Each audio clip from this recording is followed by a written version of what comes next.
Speak Student! Personal Finance 101.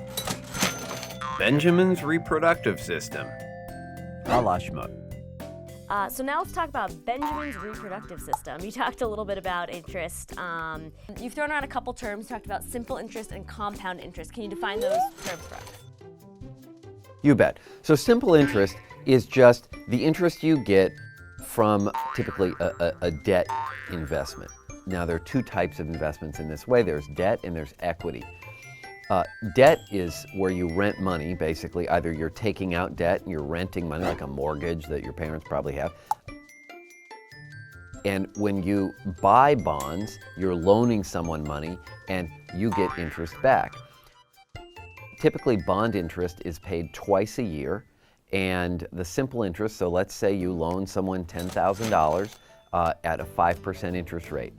You're going to get 5% of $10,000 a year, or 2.5% twice a year.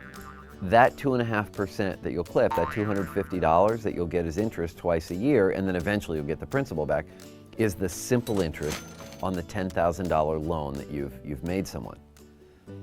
Compounding is different. So for example, there's a thing called a zero coupon bond, where lots of money will come available far down the line, but the guy who needs the money has no cash flow to pay interest today.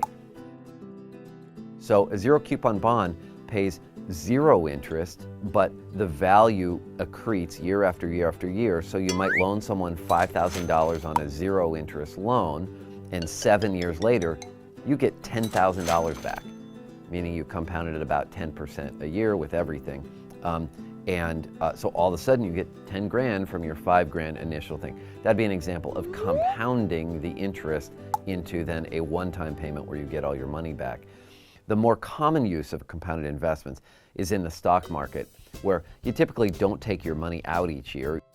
So you just leave your money in the stock market or the index funds or whatever vehicle you're using to invest in the stock market, and it compounds along year after year, and you just get wealthy doing a whole lot of nothing.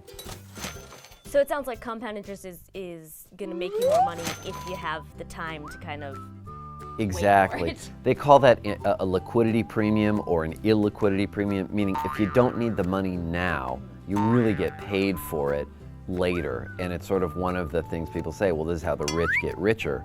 The rich often don't need the cash today, so they can afford to just leave their money in the market, and it makes life a whole lot easier when your money's working for you as opposed to you have to work for every dollar. Can you define compound interest and simple interest? Does compound interest make you more money?